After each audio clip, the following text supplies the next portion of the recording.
Okay, I think we're live. Let me just check. Do you want to check on yours? Yeah, I'm checking on mine right now. I think it was trying to get Media Studio. Ah, Okay, looks like we're good. cool. All right. Let's do it. I wonder if we should start over just to have like continuous audio and everything. I Um, think that's a good idea. Yeah. all right, let's rewind. All right, cool. This Awesome. is quite the experience here. But ladies and gentlemen, happy afternoon time, depending on what time zone you're in. I am live right now, testing again, getting all the latest information on the Pump Science launches directly from the source here from Benjels, who is working very closely with all of the devs for the upcoming Pump Science launches. Benjels, how are you? Who are you? And how did you end up finding yourself here? Yeah, doing great. Glad we could get the stream back up and running. Always here for audibles. I think what we have found with like all the streaming services is that they all suck, but this one sucks slightly less. Thank God. Um, but yeah, my name is Ben Jules. I'm one of the co-founders of Pump Science, and yeah, like my journey through DeSci was primarily through like traditional science and like basically the intersection between biotech and finance. So I did like biotech investment banking. I did biotech venture capital. I was also at like a diagnostics company, basically doing cancer diagnostics and then data brokerage of the cancer patient data, and had basically been degenning on the side throughout. So basically since 2017, was in ETH and like, messing around with DeFi there as soon as it came out. And then, as soon as Solana emerged, I was like, oh my God, this is the future of the internet. And, quickly got red pilled and, participated in DeFi Summer, did all the freaking yield farming and stuff, which was super fun. But, outside of that, was always really interested in kind of this intersection between crypto and biotech. And, yeah, basically, I think where we are now is like Pump Science is to me the most bullish and exciting DeSci project. And that's why we're working so hard on it. But yeah. Yeah, it's really good. And it bridges kind of the two worlds and kind of makes one reality where we're building out the future of academia and science, but including in the citizens and the degens alike, whoever it is that wants to participate. I think Pump Science is really lowering that barrier of entry for people to get familiar with the scientific process, get familiar with what researchers are focused on right now, and how to kind of take better care of themselves. We were talking about it before we started the last live stream and before all that nonsense about how Brian Johnson is really doing a good job with like hyper fixating everyone in on the ultimate goal, which is to don't die, aka continue to play this game. And by playing the game, you get to continue expanding out humanity ultimately. And I think, as wild as that might sound, I think Pump Science plays a role in it, especially with the upcoming launches, the 13, well, the total of 20, if I'm not mistaken, new launches that are coming up pretty soon. Can you give us an accurate number? Is it 13? Is it 20?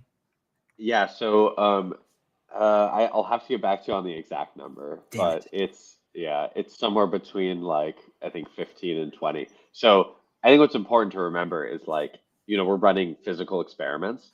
And so those experiments always don't always go as planned. And so sometimes there's like contamination, right? Or like things that you can't control for. So the original plan was 20. Not all of the experiments passed quality control, and so we're not going to launch all 20. I think Okay. the I think the end number will probably be somewhere around 17 for now, with more coming in a few weeks.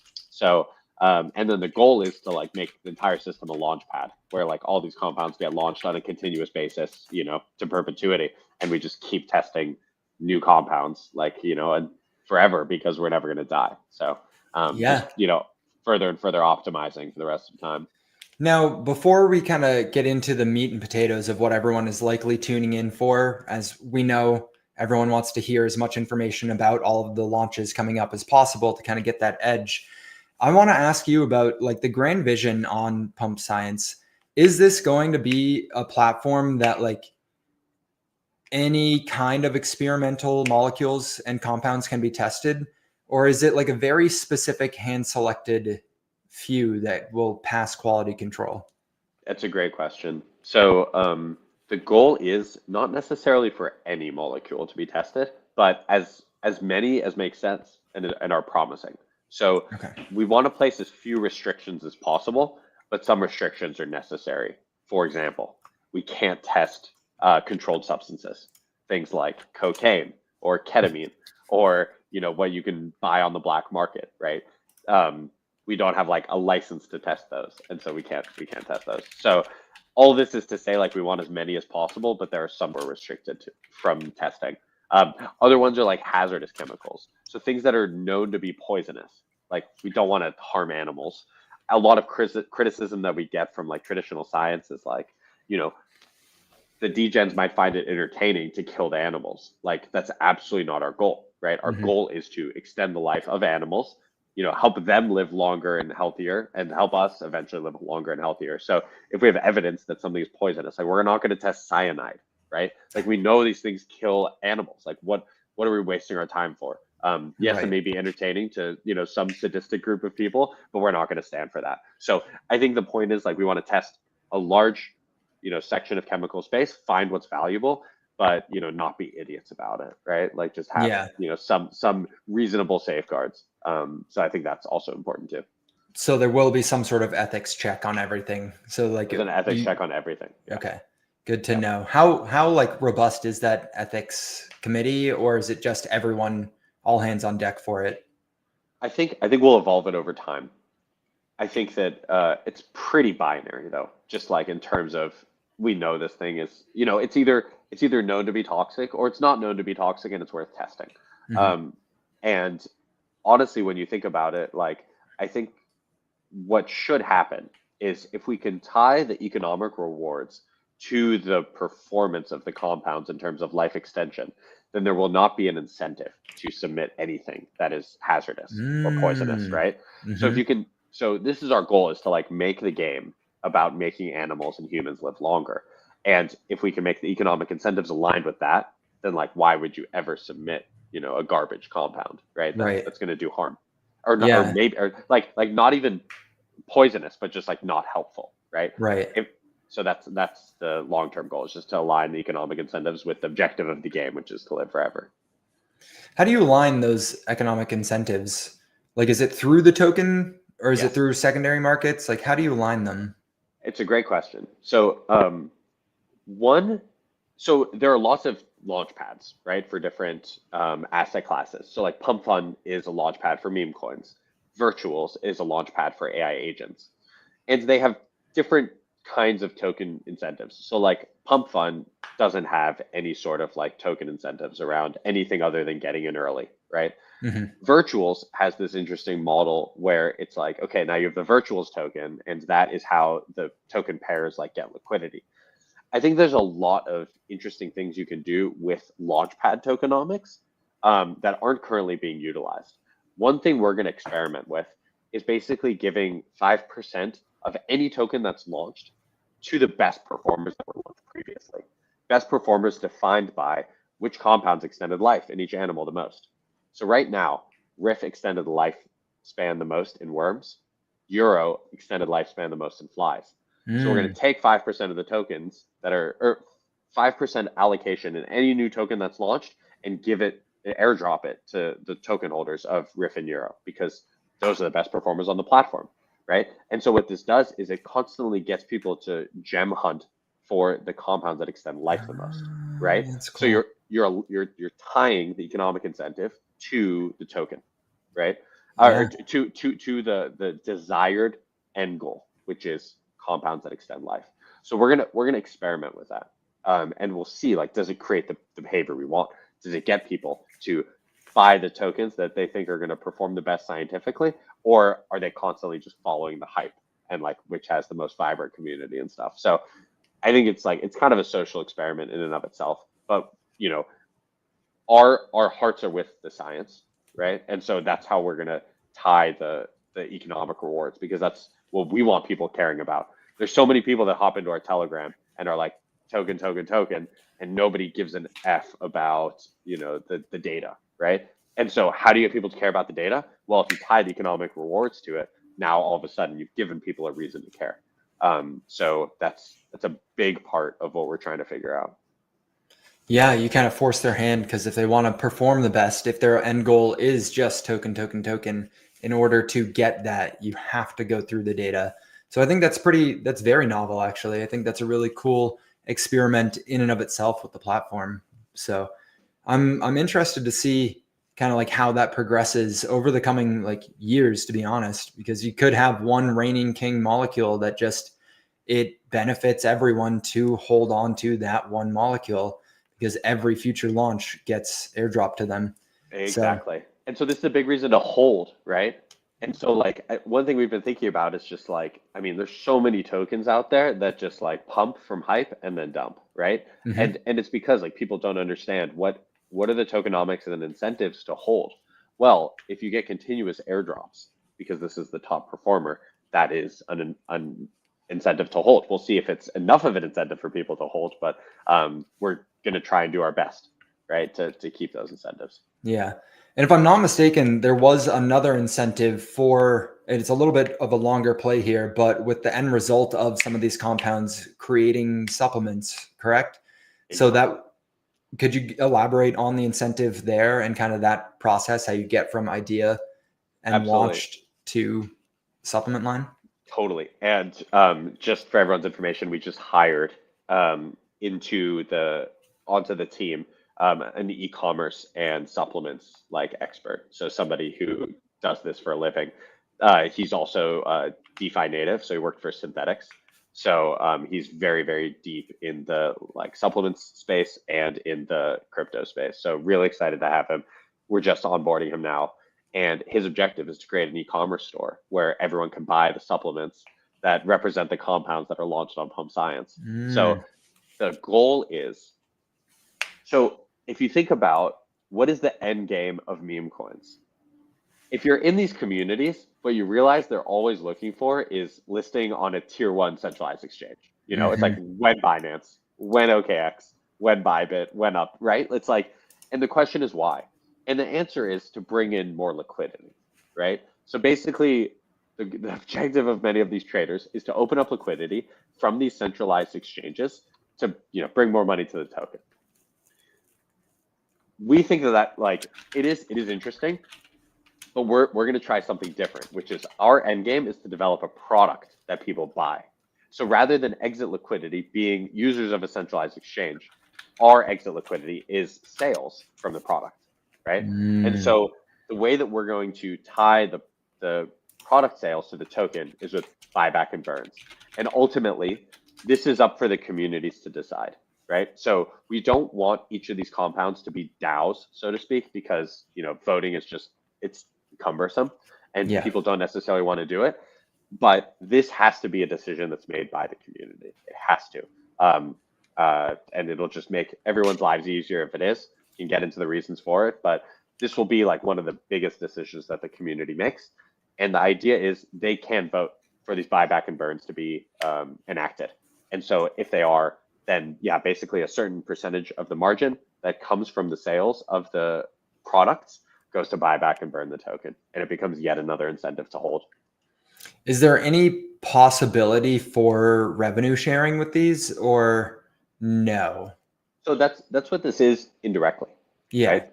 So by taking a percentage of sales and buying back and burning the token, you are enabling liquidity to enter the token market and benefit all token holders equally. So you can just take a piece of that and send it to every token holder, but it won't be that much. And ultimately, what a lot of traders care about is number go up, right? Mhm. Right. And it's also the most fair, to just like buy back and burn the tokens. And it seems to be, what most token holders care about, rather than getting sent, a few cents. I think what they care about is like number go up, right? Yeah. And so we want to give them that opportunity by giving them the ability to execute buyback and burns from sales.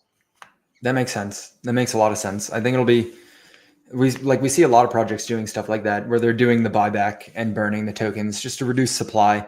It does make everything a lot more volatile though, and still requires people to sell if they ever want to realize that. But if they know that it's over the long term going to be yielding them those airdrops, then potentially there is no reason to sell that project specifically.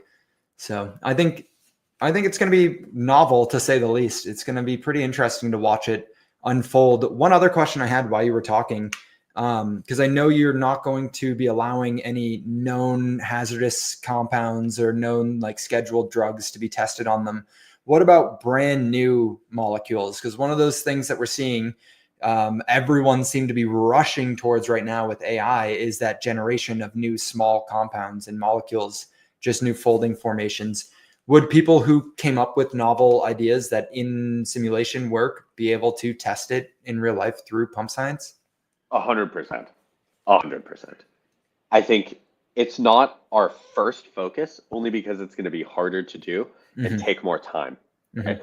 We have to start with what we can get to people fastest, and that's natural products, right? Because from a, just the law enables you to move faster with that, natural products, right? And so if you look at like these first 20 compounds that get launched, they're all natural products. But I agree with you, that's not where the alpha is, right? The alpha is in new chemical entities. And ultimately, like that's probably where a lot of the, like highly performant compounds will lie, is in new chemistry, right? And so that's where we want to go, right? Because if the goal is to live forever, like natural products aren't going to get us there, right? Yeah. Like we're gonna need new chemical entities. It's just going to be harder. So there is a regulatory pathway for it. It's called GRAS, generally regarded as safe. You have to create what's called like a new dietary ingredient or a new food ingredient. So the pathway exists. We definitely want to enable, compounds and tokens to go through that pathway. It just takes more time. So we're not going to start there. But it's a great question. And it's something that we debated about a lot. And ultimately, like if this whole system is going to work, it's going to have to develop new chemical entities, right? Otherwise, people will just be like, well, I can go get this drug on Amazon or this natural product on Amazon. So like, why am I going to buy yours? And so it creates defensibility and something that the token holders uniquely own, right? That you can't get anywhere else. So I think it's important for the longevity of the platform to do exactly what you're talking about, but I don't think it's what we start with. But I hope that makes sense. No, that makes a lot of sense. It's like a nice vision to have, or like a light at the end of the tunnel to have stuff like that. But you have to start with the low hanging fruit to get a proof of concept going.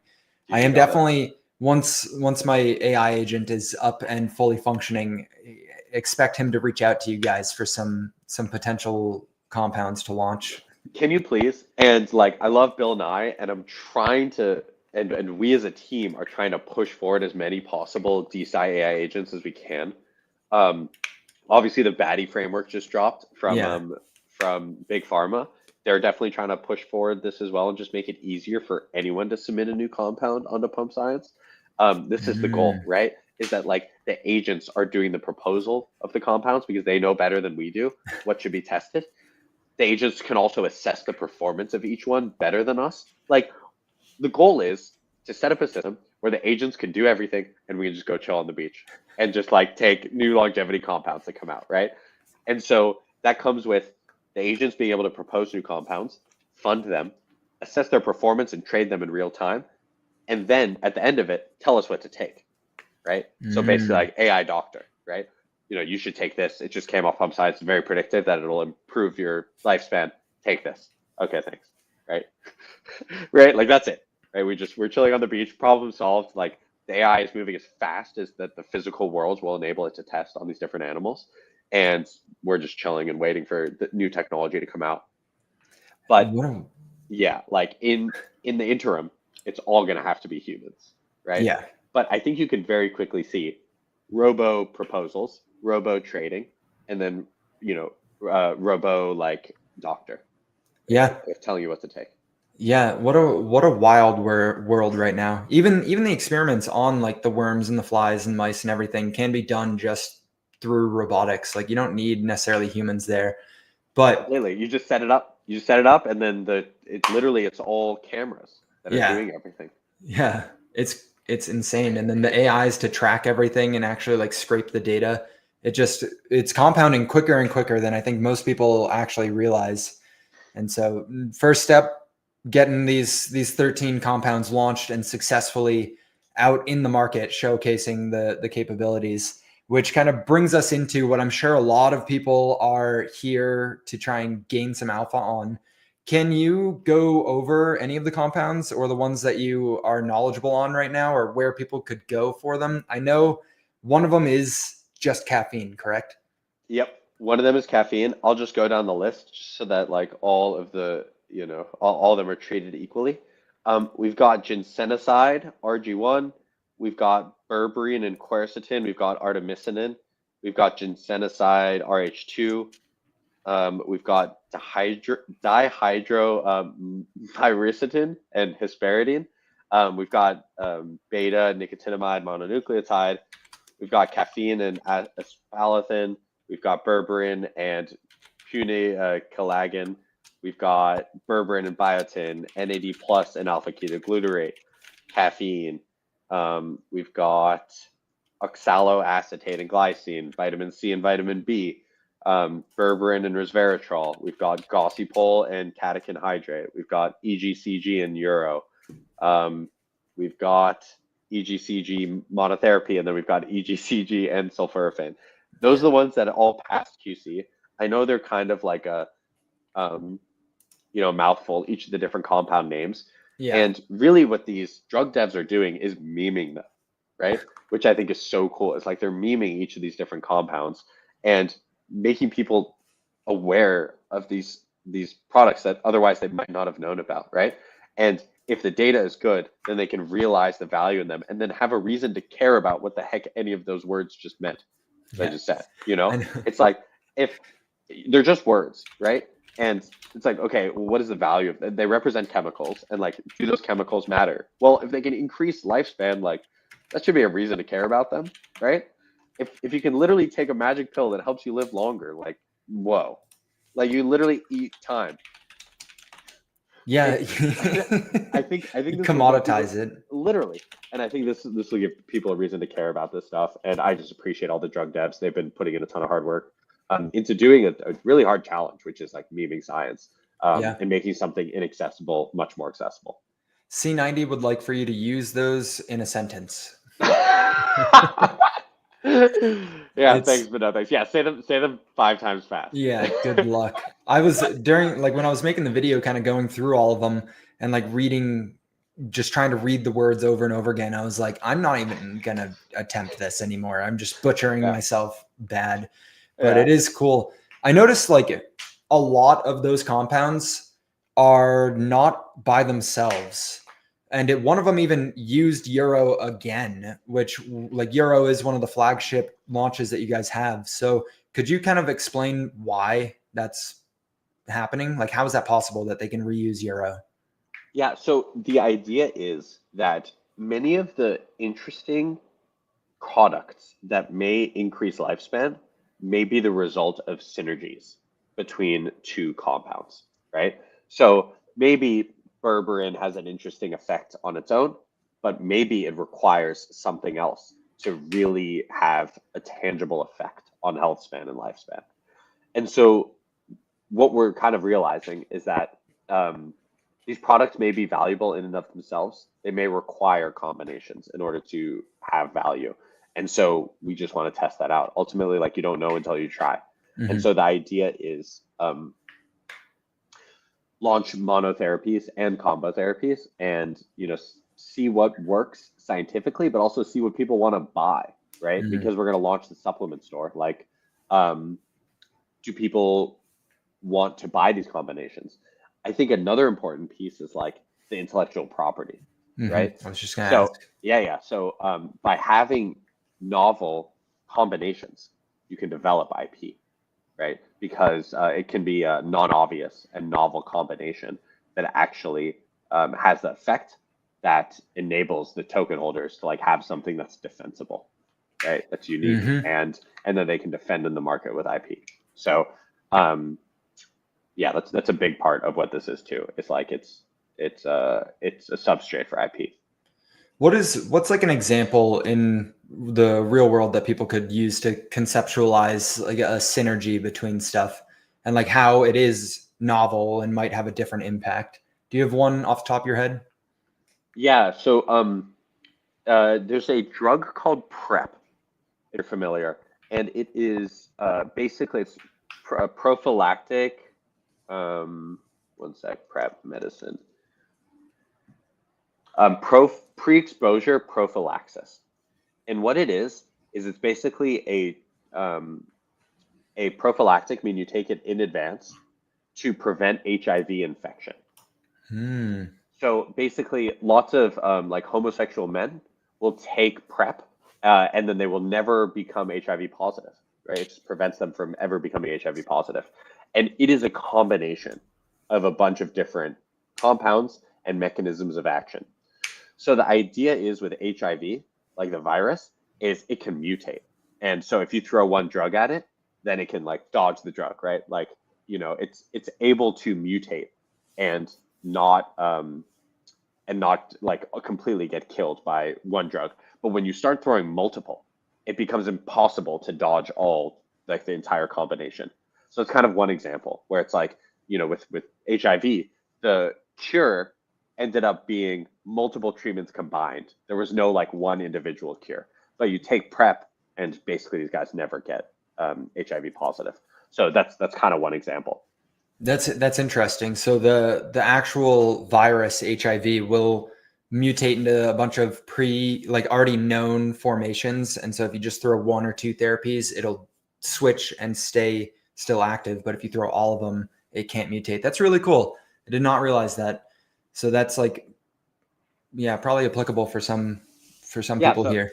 exactly. So yeah, I mean like that's just kind of one example. But the idea is like the body's complex. There's lots of moving parts, and oftentimes you don't just want to turn one dial, you want to turn multiple at the same time for a certain effect to be seen, right? The body's just like a bunch of dials, and you just have to know which combinations of which actually do what you want. Whether that's prevent a virus from infecting you or helping you live longer. Um, Hope that makes sense. Yeah, no, that makes a lot of sense. Do you have a one of these launch? I know you're not going to play favorites. So I already know what your answer is, but do you have one that you have your eyes on more so than others that you have like either a personal interest in or just the science is leaning towards one working best? Yeah, no, I want to be completely neutral here, and God I damn think it. it's I think the important piece is like the goal of Pump Science is to be a neutral platform, right? And so we're not here to pick favorites. We're not here to predict which compounds are going to work. We're not here to favor one launch strategy versus another. We're here to experiment on the experiment, right? Like the whole platform isn't an experiment in and of itself. And so that's what we're strict about is like running a controlled experiment where we let each of these compounds and communities have their best and an equal opportunity, right? So maybe like I think that's a super important value and value proposition of the platform. And so that's why I'm not answering your question, not because I want to be lame and be like, well, I like this one better than the other, but it's because like this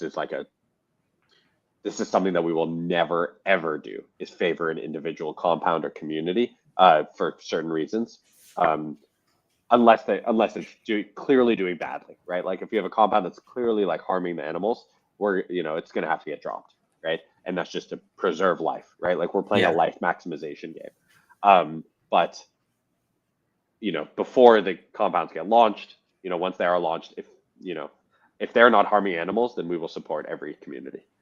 That makes sense. That makes a lot of sense. No favorite child here. Exactly. You'll mess up the experiment if you start pointing out Exactly. your favorites. Um, I had a question can't come through my mind, but it seems to just have left. It was about fuck. It's all right. I think it.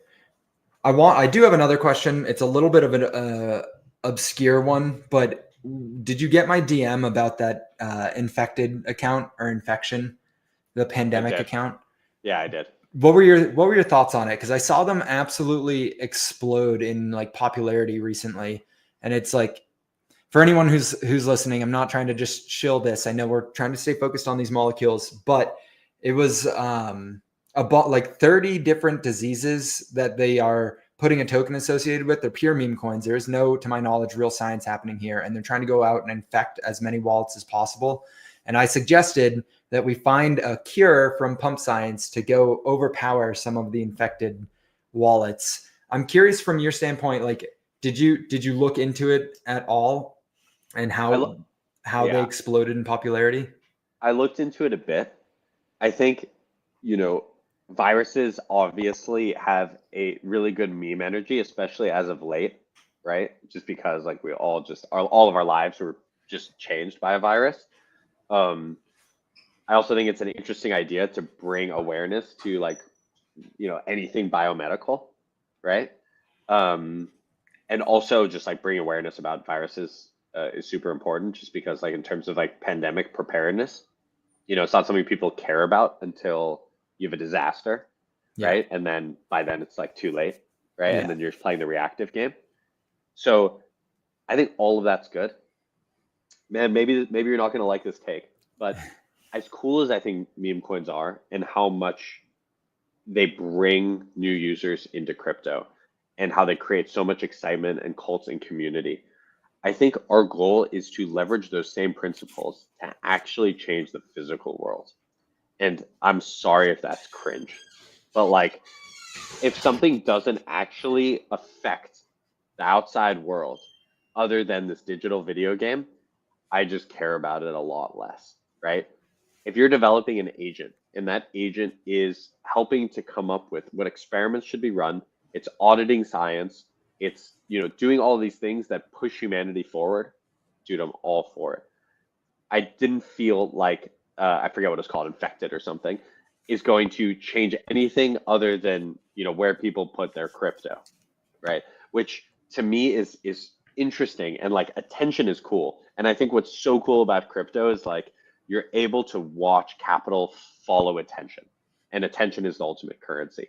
But to me, like I think we're trying to redirect attention to something that's going to change the physical world.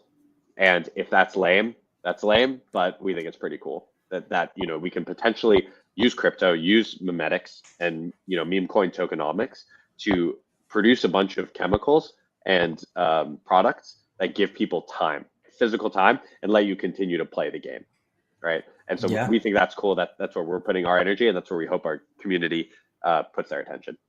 No, I think it's good. I think it stays true to your core mission, core values behind Pump Science. So I think it works out. Maybe down the line, once we have those agents running around creating the new novel therapies and everything, they'll find some cures for some of these infectious diseases and give us back time as well.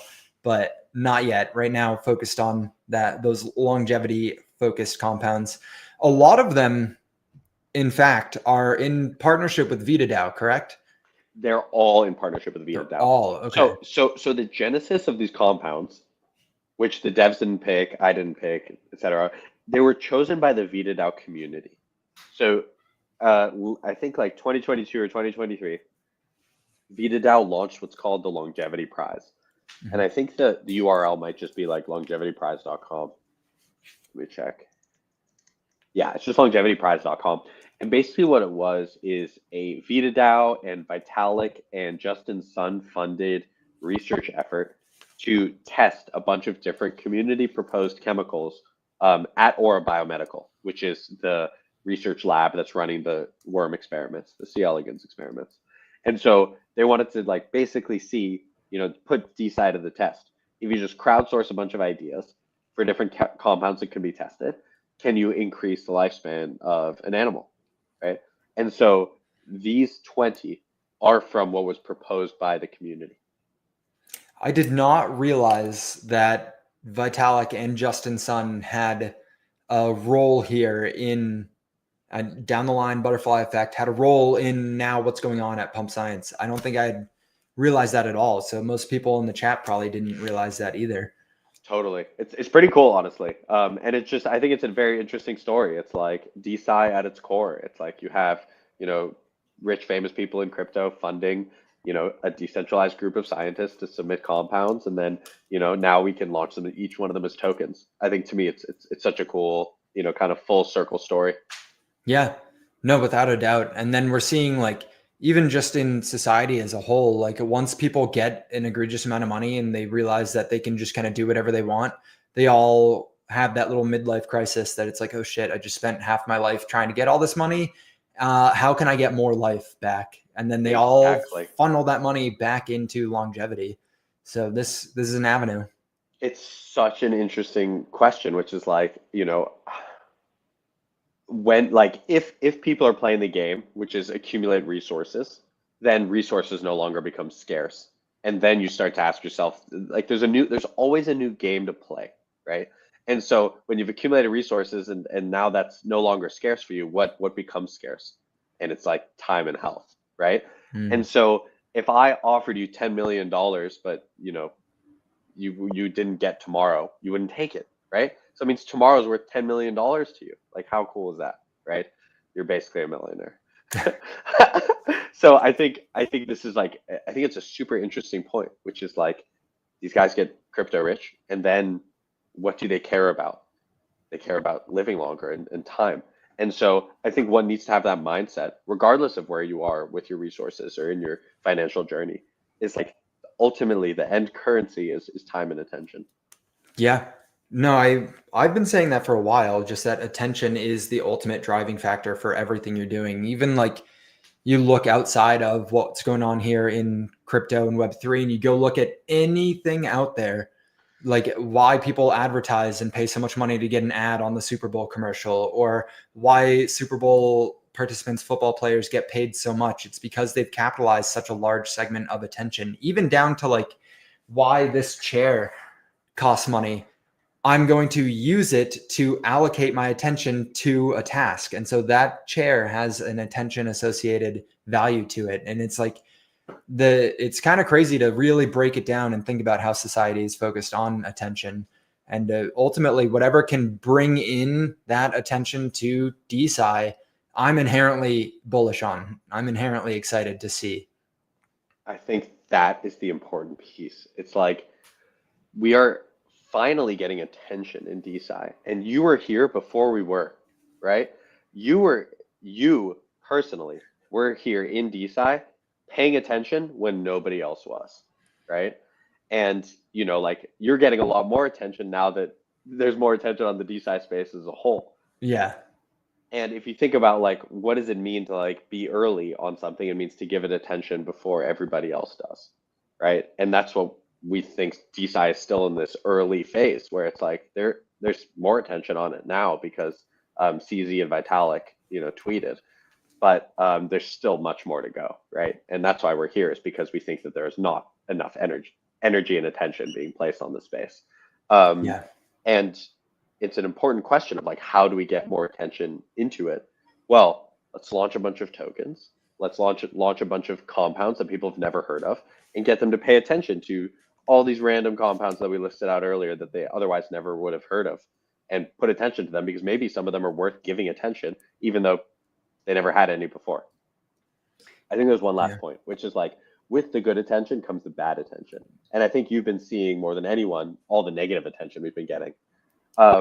Because as you start to, like, try and change systems, the people that had a certain worldview on how those systems work, no longer is reality reflecting their, what's going on in their head. And so a lot of people react negatively, and don't welcome that change.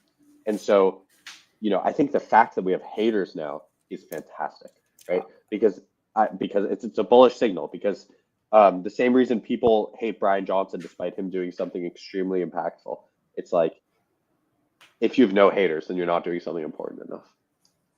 I completely agree with that. I would repost that specific clip a million times. And I think everyone watching this right now should repost the live stream. This has been very valuable.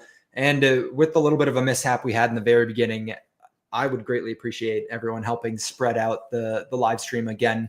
I'm glad that you brought up kind of that hate segment to it, because I know you guys have been receiving a lot of hate from low key, both the crypto side of things, because the market took a downturn and everyone's like, my portfolio. and the science side of things, just because everyone is like it. I'm gonna go out on a limb here, and I'm not claiming this is everyone, but it really does feel like jealousy from a lot of the people who might have been building something they think is super valuable that the market didn't really value the same way that what you guys have done here. The market really appreciated what you did with Riff and Euro, and so you guys have received a lot of pushback, and I'm sure a lot privately as well. Is there stuff that you could like touch on or explain how you're kind of dealing with that from your side? And has it, I guess the main question there would be, has it hindered any growth on your end or collaborations? Um, it's a good question.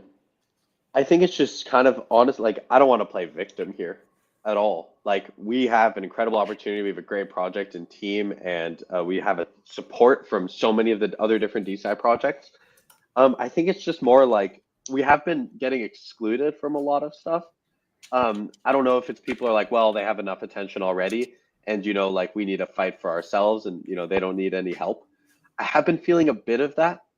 Um, and yeah, I mean, like there were some communities that's specific, and this is kind of crazy. It's like there were some communities that came into our Telegram and just started fudding us, and just like came in trying to kill us. Um, and it has just made me realize it is a war zone out there, and you have to earn everything, and nobody really wants you to win unless they have a direct incentive. If you're winning means they're winning. Mm-hmm. And so honestly, this has kind of made me realize like crypto is like the purest form of like natural selection in capitalism and like Mm-hmm. markets. Like it is a war zone out there. Nobody really wants you to win. You have to fight for everything.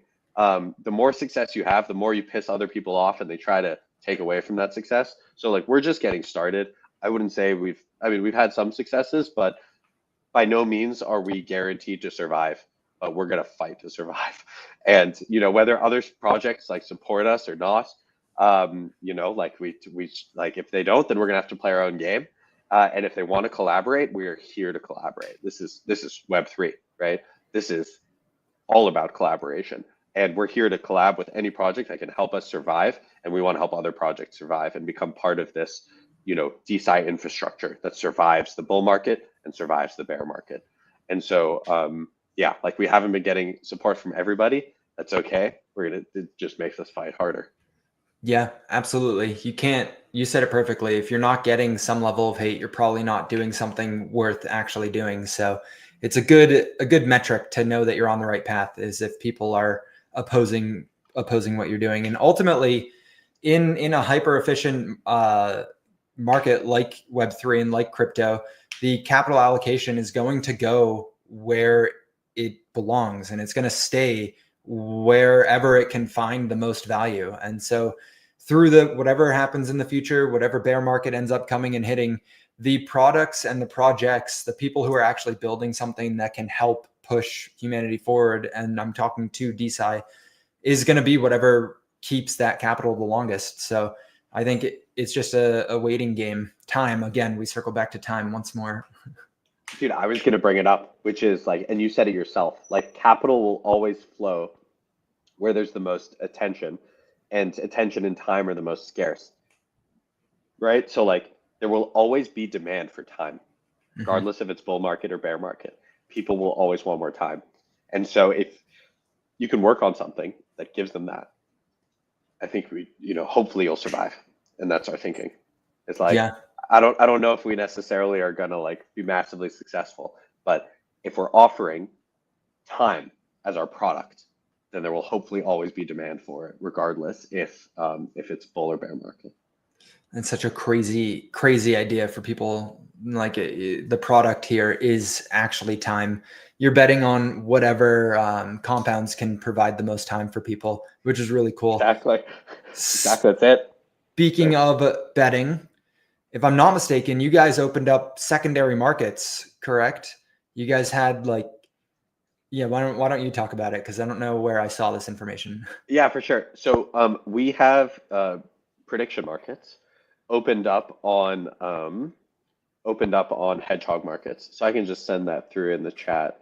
But yeah, so basically, hold up, let me just throw it on there. Cool. So Hedgehog Markets is a prediction market on Solana, like Polymarket, right? And our goal is for people to care about the science. And one way that we want to get them to care is by opening up prediction markets for it. So, to actually play the game, right? To try and predict the future. And that future being endpoints that matter, right? Like, we tested Euro and Riff on mice. Is it going to help the mice run farther, right? And so like that's important to us. It's like I'm curious, do these compounds actually help animals? Like are they performance enhancing, right? It's a good predictor of will they live longer. I think what's super interesting when you get into like the longevity science space, what you realize is that like health span and lifespan are extremely tied. What health span is it's how long can you do the things you want to do, right? If you are into basketball, how long can you play basketball? Like that's your health span, right? If you want to be able to like just pick up your grandkids, like is that what matters to you, right? There's everyone has their own definition of like what matters to them, what they want to be able to do.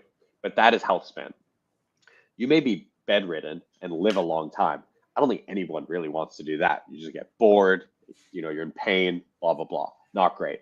So this is one of the big reasons we're doing these like endurance tests on mice is because if it improves their performance today, it'll probably improve their health span and lifespan in the future. There's a big jump there, like logically, but most longevity scientists would actually agree with that statement.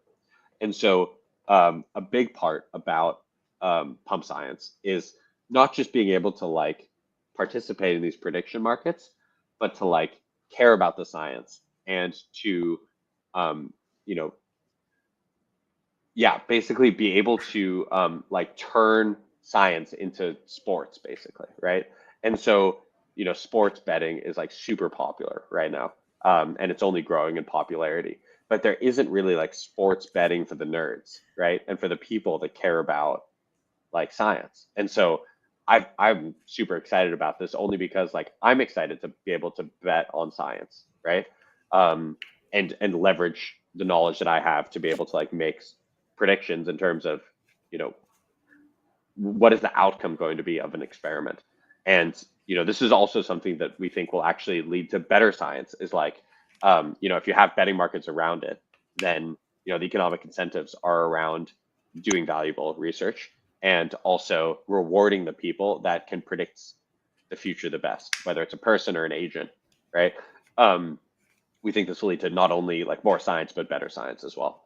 Are there any last points to make there? Not really. That's the majority of it, honestly. That was the thinking. Yeah, I think it's spot on, and it's stuff that we've seen Vitalik talk about. Vitalik talking about how prediction markets are going to help actually progress things forward and kind of help with the reproducibility crisis in science, like getting people to focus in due to a monetary incentive into actually having positive outcomes rather than just creating and duplicating the same effect over and over again. Like if we go in and we test like creatine on all these mice and it's like, will creatine help them perform better? It's like, yes, we all know it's going to. So there's not going to be any incentives with those secondary markets to see what the outcome would be because everyone's going to vote yes with their money. But by testing out these novel therapies and these maybe synergistic pathways, then you actually get some novel science moving forward. And it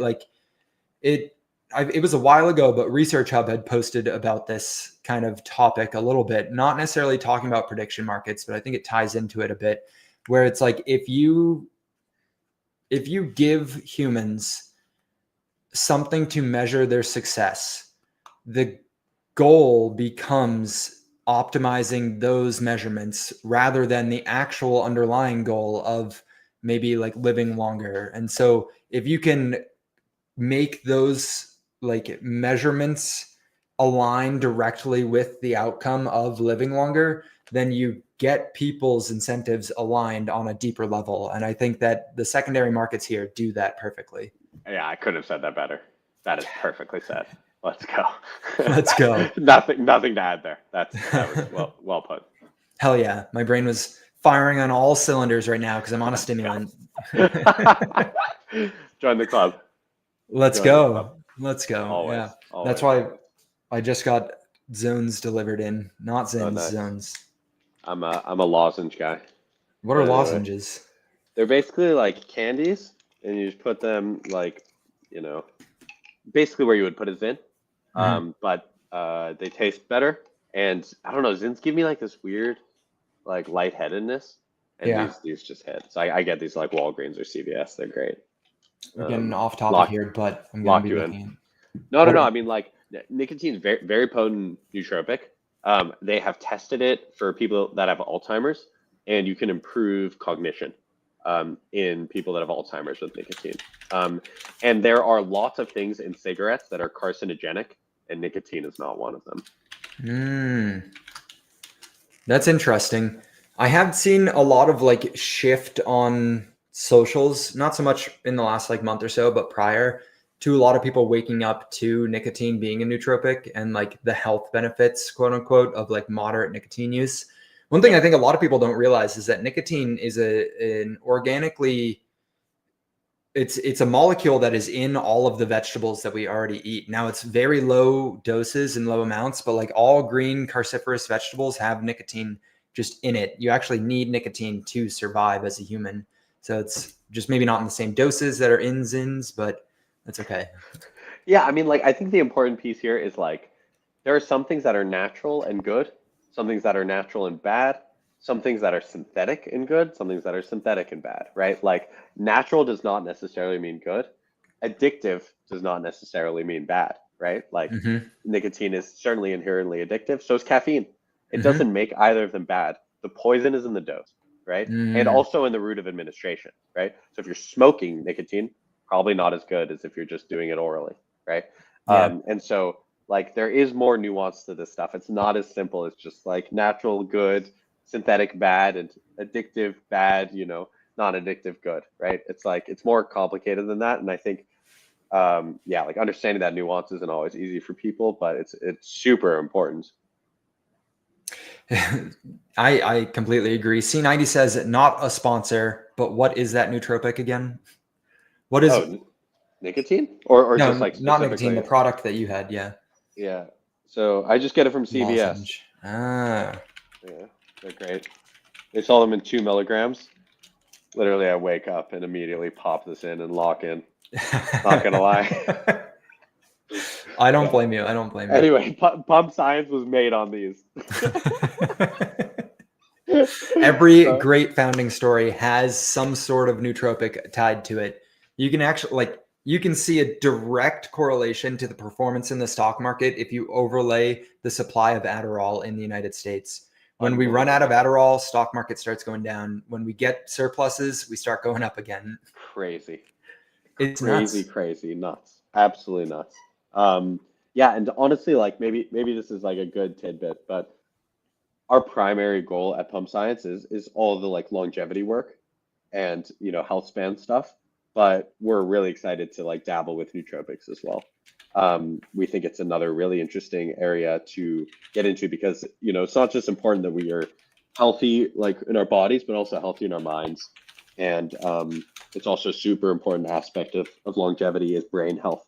And so we're probably going to be working with Nootropics DAO on testing some of the compounds that they come up with for different endpoints than we're doing for the longevity stuff, but should be interesting nonetheless. So like some things we're thinking about are like giving different nootropics to mice and then giving them maze tests, and then Mm. creating markets for nootropics as well as longevity medicines.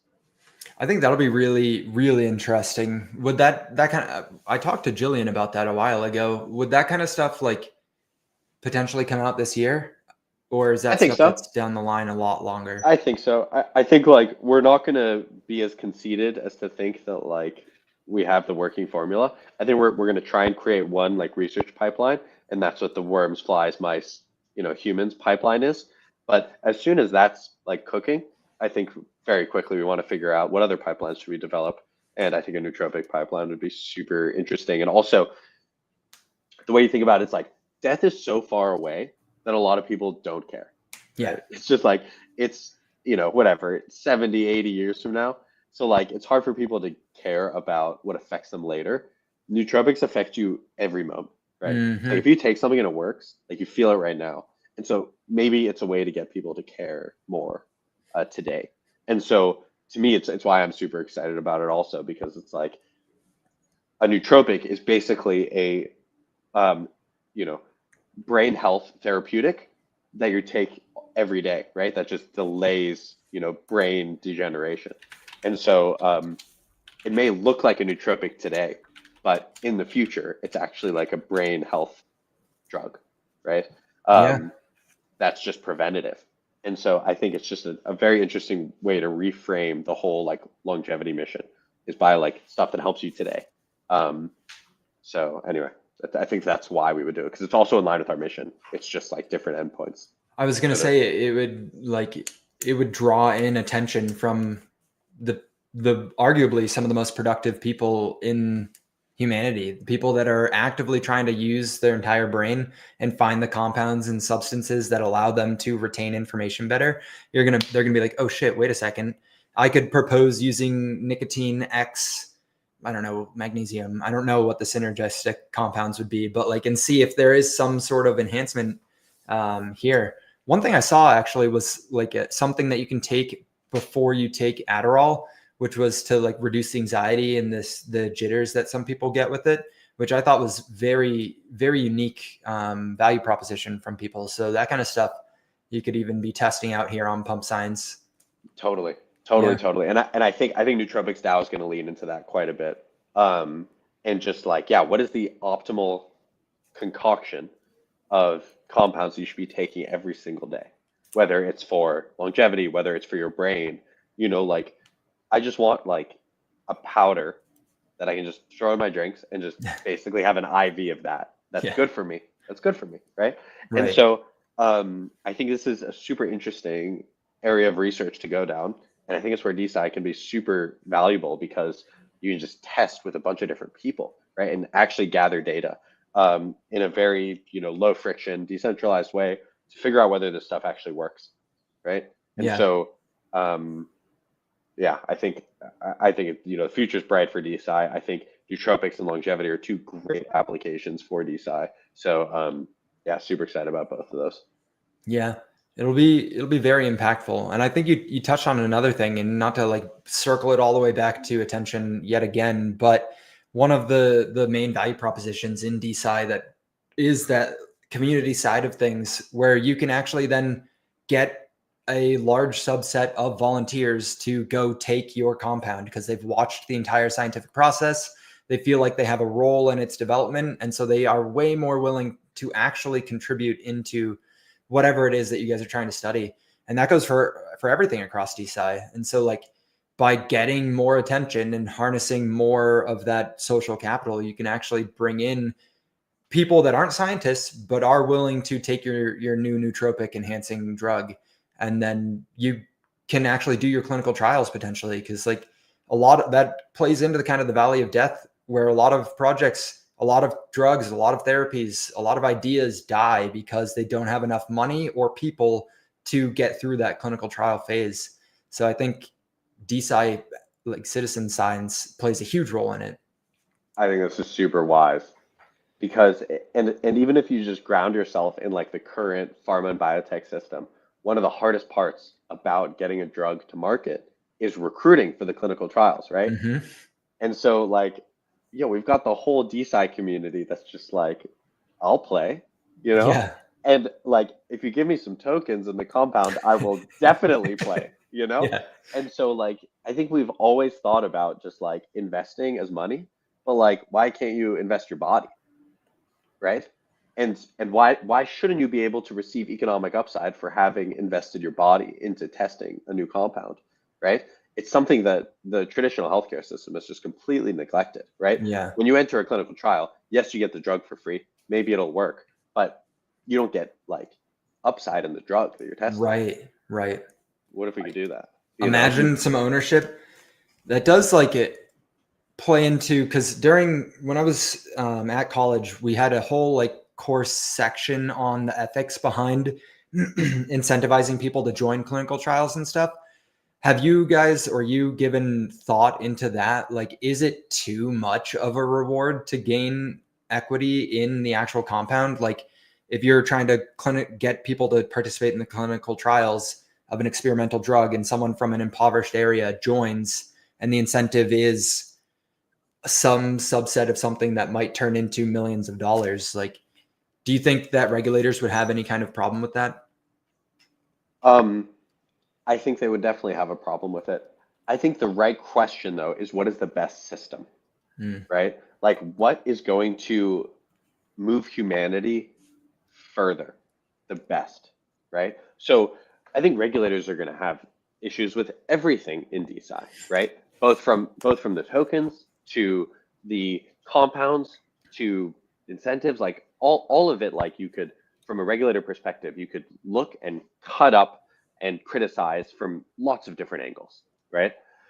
But I think the important question is like from first principles, how do you design a system that reduces suffering and increases, prosperity, right? And so with that mindset, thinking about it from that perspective, I think that there is probably a world in which you could say, yeah, we should give some equity in the compounds that are being tested to people that take a risk on them. I think you could definitely make that ethical, economic argument, right?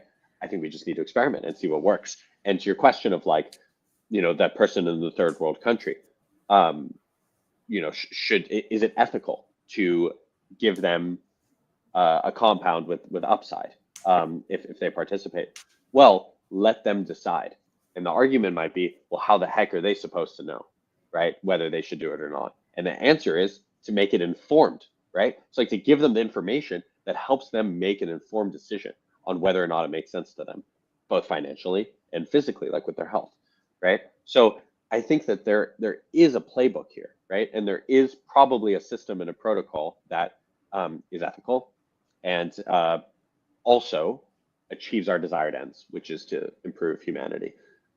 So I think that there's lots of different, questions you get into from a regulatory or ethical perspective, but I think the important piece is like there's design space here. Yeah. We are engineering a new system, and let's see what works. And we'll deal with problems as they come. Right now, we've got some problems. Let's try and solve them, and new problems will emerge, and we'll solve those, right? But let's at least try and innovate on the system, right? I like that. I think a lot of people would probably resonate with that idea. It's like we have a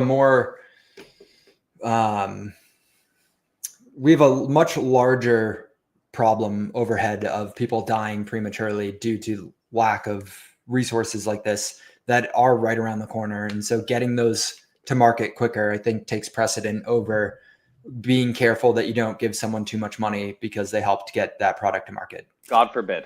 Yeah. God forbid, exactly. Indeed. It's crazy that that's even like a concern for people, but it's just because humans are going to exploit stuff. And so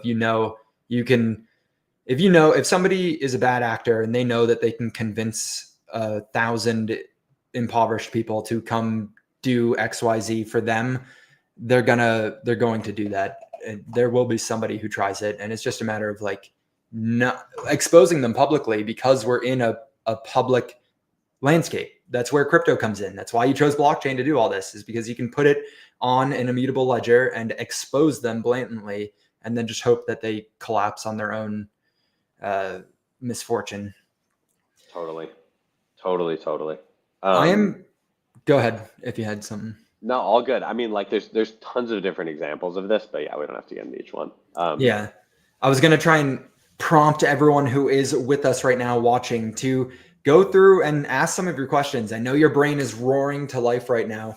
We have been live on this one for just over an hour now. So we've had a lot of good conversation. I've actually really enjoyed this. You've made my brain start thinking to new extremes when it comes to this segment of DeSci. And so I'm curious if anyone else has any thoughts they want to share or questions they have for you.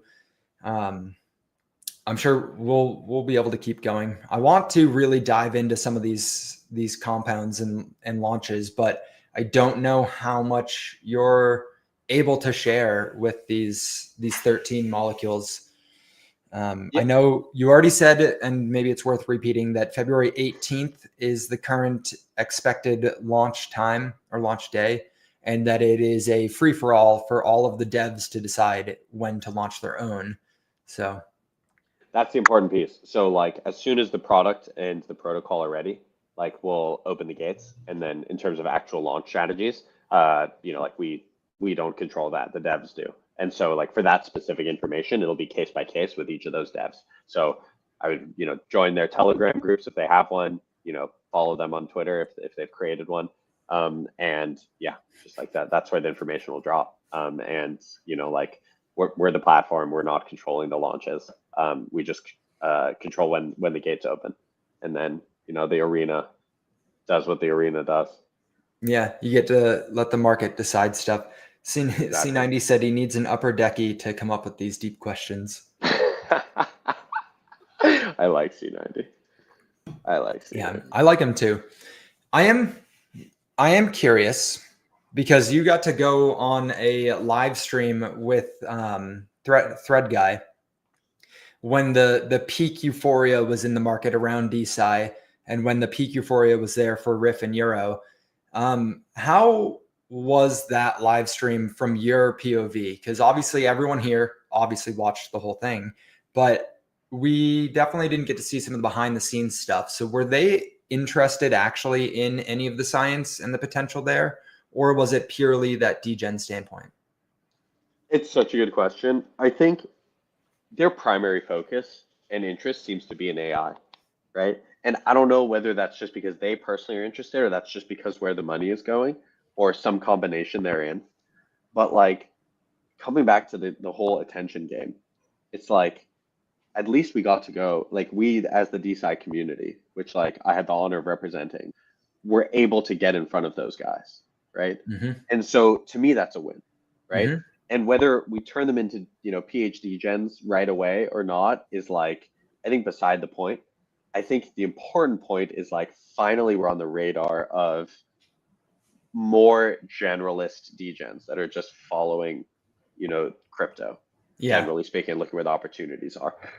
So I think to me that was the big dub, honestly, was just that like, we're in the conversation, right? Yeah. We're doing this freaking nerdy, complicated area of crypto, which is DeSci. It's like literally the nerdiest thing you could do. And, we're like with the cool kids now, right? And so like we're the, LA Vape Cabal, like let's go, right? I think that's the real win, right?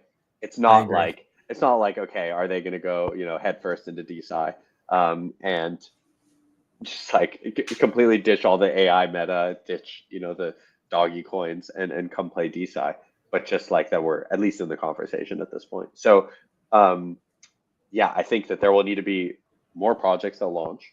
There will need to be, much more of these degen X DeSci intersection projects that hopefully bring their attention in more so. And that I think all of it's positive sum, there is no one AI project that can be responsible for the growth of like AI tokens, right? Right. It's the fact that there is the opportunity to gem hunt, right? I agree. So that's what we really want with DeSci. It's what we're trying to do with Pump Science. But like, I hope that we get competitors. I hope that we get more DeSci projects that, are like fighting for this attention, because by fighting for the attention and creating competition around it, you will bring more of it into the space. And man, if we can like redirect some of the degen energy toward scientific research and move humanity forward, like huge win. Agreed. Yeah. They say you have to tell someone something 3 times before it really like sticks in their brain. And so that was number 1. Now we got Thread Guy presumably following you guys. I know he follows me now too. So whenever something huge pops off, it'll show up on his For You page, and then he is kind of like a representation of where that social capital currently sits. And so the barrier gets chipped away, and then you get a quicker assimilation into DeSci. They'll be more likely to take that leap with us the second time, the third time it comes through. 100%. 100%. And honestly, this is another big point. Is like we need more DeSci KOLs. Like you're leading the charge. You're 100% leading the charge. But we need more. We need more of you, and we need more attention on you. So that's a big part why we like, wanted to join you on the stream and like help you out as much as we possibly can, is because like a lot of attention goes to these attention aggregators, who are these influencers, who then basically tell people where to put their attention to individual projects, right? Mm-hmm. And I think in DeSci, like we just don't yet have enough, like you got Zach.eth, God bless him, freaking legend, I know. who's also like doing his part as well. But the more of these influencers we can have saying, hey, this is interesting, you should check this out, like that just does the whole space wonders. And so, and I think it's just something that's still missing, like Yeah. from the DeSci space more broadly. Like, Thread Guy and Frank, like they're doing their part for the AI meta, but we definitely need more DeSci influencers. Like, it's hard when you're like part of one project, because then you're just like incentivized to just shill your own project. But people that are just like more agnostic, looking at the space more broadly, and just like telling people where to direct attention, is definitely needed. And Yeah. so we need you to be bigger, and we need more of you. I know. Trust me, every single influencer or content creator that I know, at some point I have tried to desocial them over the last 2 years. And it's like a guaranteed, a running joke between a lot of the people that I like will talk to, is that if given the opportunity, I will put in DeSci somewhere into it. But I think it's needed, and it shows true passion. So we had one question here from Sintro. Also, before I read his question, I want to say thank you for like giving me that opportunity to come on and actually like talk with you guys. It is appreciated. But Sintro asked, would it be possible to use this sort of DeSci tokenization of compounds to fund preclinical studies of an established C Corp? If the token funds the company, it gets into the quote securities territory, correct? So he's asking, like, would you be able to use DeSci to bring clinical trials to light? Totally. It depends on what the token represents. It's a great question, and really, like, I'm not a lawyer, so I don't want to speak too much to the regulatory aspect of it. But as far as I understand from the conversations I've had, the idea is that IP isn't in itself a security, right? And so if you can tokenize the IP of the compound rather than the C Corp itself, then it looks less like a security, right? So securities are an investment into a common enterprise with an expectation of profit from the efforts of others. That's like the definition. And so IP isn't necessarily an enterprise. It's not a company, right? It is like it's a contract between you and the government, right? To protect your invention. Like that's what IP is. And so I think that's just an important piece. So it's like, it depends what the tokens represent. Like for us, they represent the IP to the compounds, right? And all the data that's generated. And if patents are to come out of it, like those patents as well belong to the token holders. So I think that's the important piece, is it's like anything can be a security depending on how it's sold, right? And so just being very careful about what exactly the tokens represent. We're trying to be as careful as we possibly can, but also give the tokens value, like real world value, right? Make them actual, represent something in the physical world. And for us, that's the intellectual property. Which I think is a good differentiation. It's not necessarily ownership in the company or the collected efforts of the people, but rather the IP that is being pushed forward. So I think that is a cool way that DeSci's like reshifted that script. It's cool. Totally. Like Totally. the collective becomes the company in the traditional model. So it's fun. It is fun. Yeah. C90 said we need to use our time crystals and vibe into another dimension. Do you know much about quantum computers? Not enough. I did check out the Google paper as soon as it came out. God, I'm not like a physics person, frankly. So Yeah. it's a little bit like the qubits. I'm still trying to wrap my head around them, frankly. I do get the idea of like analog versus digital, and how quantum plays, like the quantum computers basically leverage like analog states. And honestly, quantum computers are my biggest fear for crypto, because they break every encryption protocol, Mm-hmm. at least the major ones like Bitcoin. So to me, it's like, okay, if quantum computers are going to become a thing, then Bitcoin will cease to be a thing, unless it can adapt its encryption protocols. And so for someone that believes in crypto and Bitcoin, it's honestly my biggest risk and like concern, frankly.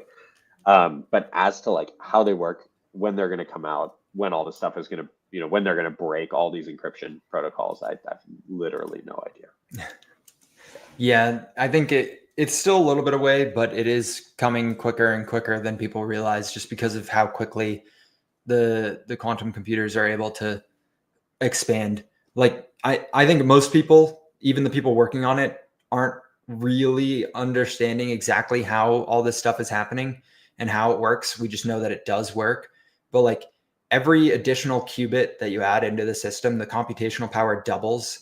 And so it's like, oh, we went from 1,000 qubits to 1,100 qubits. And they're like, oh, that's cool, a 10% increase. And it's like, no.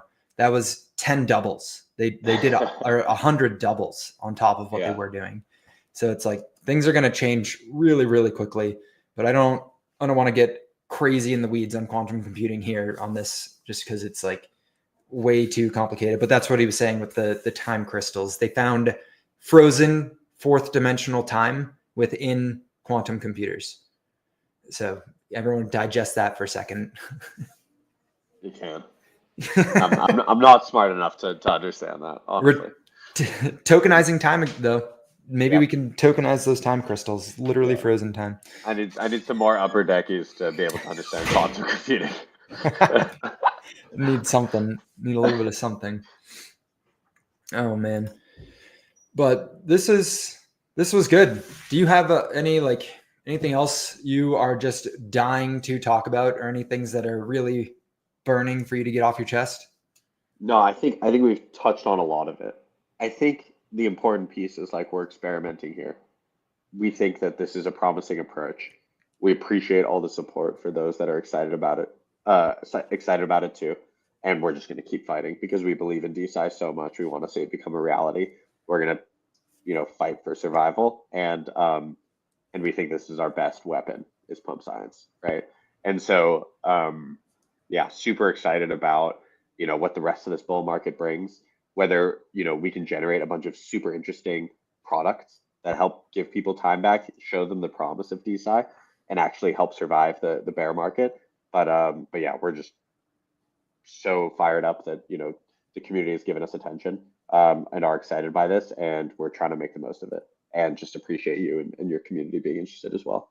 So yeah, I think you guys are doing a good job. Like a lot of the content you guys put out is fairly unique, and I think it catches everyone's eyes. And you've done a good job of maintaining that core community from the last little hype cycle. I think something that'd be super valuable, because it is kind of, I know Pump Science is following all of the accounts of the communities that are going to launch these next 13 molecules.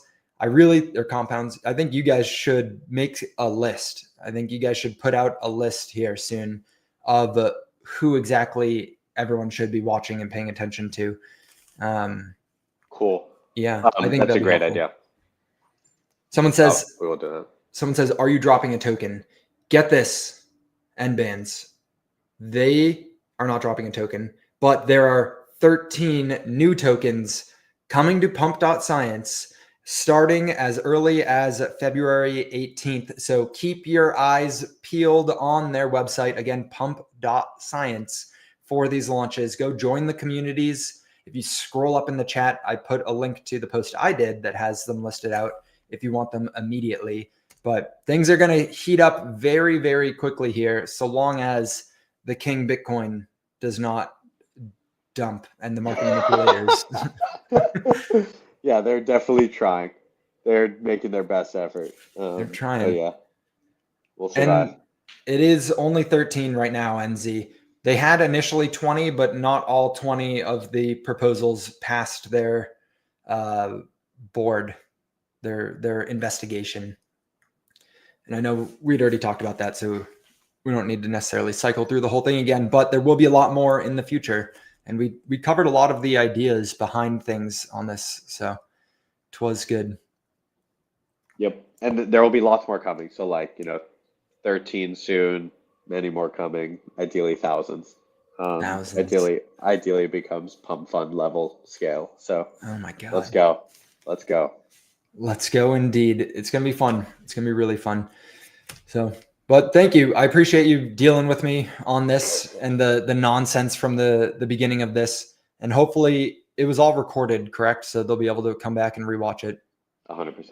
100%. Beautiful. But yeah, we'll talk soon, man. Yeah. Thanks. Hell Thanks yeah. for everything. Appreciate you, bro. Yeah. Thank you. We'll chat. Yep. Thanks everyone for listening also. Catch you guys on the interwebs. Let's freaking go. See you Let's next go. week. Big week next week. Look alive. Look Big alive. week. Peace, homie. See it.